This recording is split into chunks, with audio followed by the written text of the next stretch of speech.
Mitchell.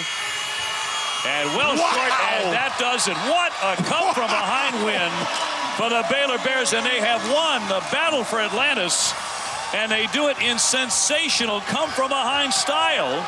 They were down by as many as 22, and they win the title. Obi, this game was over, not only in the 22 points, but the way the game was going. Louisville was smothering defensively, efficient offensively, and I'm telling you, before the end of the half, Louisville relaxed. They had a chance to take that thing and make it 25. They didn't, and it kind of continued in the second half, and then they really tightened up. Nobody could make a jump shot, including Snyder, including Mitchell, and McClure came in, Lindsey came in. Next thing you know, Baylor goes home with an unbelievable victory. So in the regular season tournaments like this under Scott Drew, Baylor is 26-11. Don't mess with the Bears in these things. No, the Baylor Bears start the season well, and what a start to a season.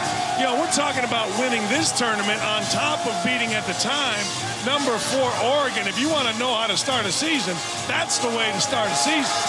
They are roaring. Baylor now 6-0 on the season. They win the championship of the battle for Atlantis. More to come, 66-63. They stun Louisville.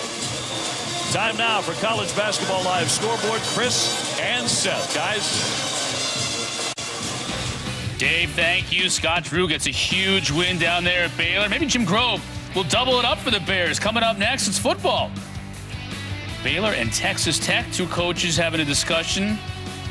Grove probably how he prefers running the football. Cliff Kingsbury how he prefers airing it out. They're different offensive philosophies. You were listening to the conversation. I like I'm that. sure it's probably how it's going. Why watch the game? Man, well, there was a big reason to watch this game we just got done watching. Baylor and Louisville. What an amazing comeback. We saw a couple of big comebacks today. We'll get into West Virginia's later on, but what about Baylor? Down 22 points in the first half, down 15 at the half, and to Dokic's point right there, really just not even in this game. It looked like they had run out of steam from this great start that they had gotten off to the year, and then all of a sudden they turned things around. What happened? First 16 minutes, Baylor turns it over. They get crushed on the offensive glass, and they don't establish Jonathan Motley. The next 24 minutes, they get the ball to Motley. Lindsey makes big play after big play, taking care of the basketball, and they keep Louisville off the offensive glass. Louisville is offensively challenged. They score 22 points in the second half. They can't get to the glass. They struggled scoring. Obviously, that's a huge win for Baylor to come back the way they did. Great performances. Kim McClure, 15 off the bench. Let's send it back down to the Bahamas right now with Dave and Dan. Guys? Gentlemen, a party has broken out, and it's distinctly the Baylor Bears doing the dancing on center court here in Atlantis as they stun the Louisville Cardinals 66-63. What a second half, Dan. Obi, this was a Louisville team that was dominating, but the kid right there, number 22, McClure, came in and ignited both in half court and in full court offense. I mean, he and the kid Lindsey off the bench. Jake Lindsey was sensational with a couple big-time steals right here as the lead went from big to gone in an absolute hurry. And our guy Motley, who has been sensational, came alive as well.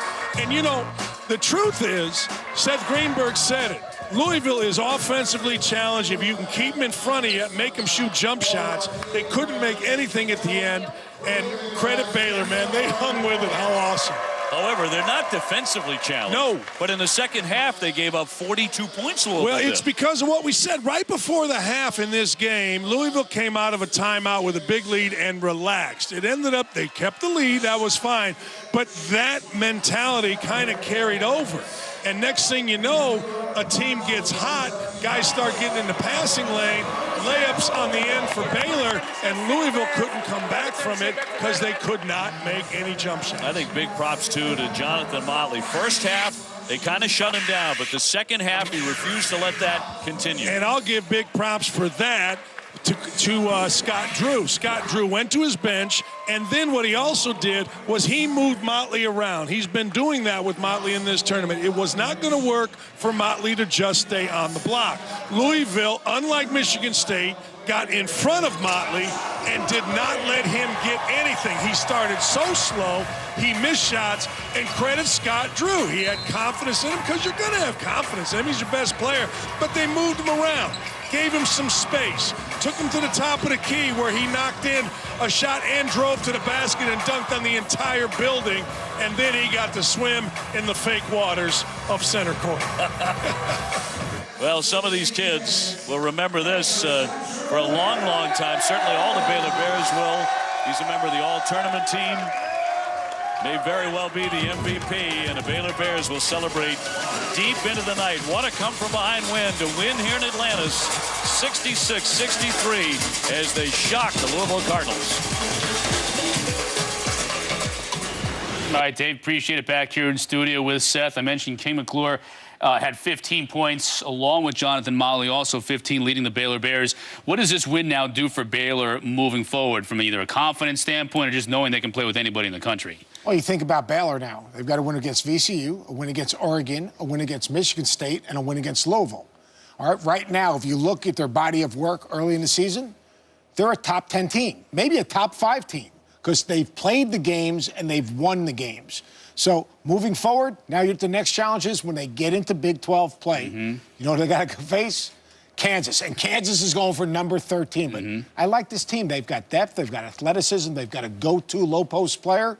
And they've done a nice job of taking care of the basketball. I do want to follow up on Louisville, though. You mentioned it, and you and Dan both talking about how they're offensively challenged, and that's pretty clear, especially at times. But how does Coach Pitino fix that? What do you do going forward? You are what you are, right? This is not a very good jump shooting team. I mean, they don't have a lot of guys that can make shots. So if you don't make a bunch of shots, what happens to the defense? It shrinks. You keep everything in front. You take away dribble penetration. You don't double the post because you really don't have to double the post. So now you're in position to defensive rebound, which is really one of their best offenses. I think they're 8th in the country in offensive rebound percentage. And it becomes hard. So what do you got to do for Louisville? You got to try to get to the glass. You got to create offense out of your defense. And then you got to find a way to really establish someone on the low block, because at least if you can throw it in, now all of a sudden when it comes out, you can drive a closeout. If you don't have anyone to throw it into, it's really going to put a little pressure on your offense. Baylor was down 15 at the half in Atlantis. They came back to win. West Virginia down 20 at the half. Is this a theme? I'm moving along here, trying big comebacks in the second half. I'm not sure that's anything.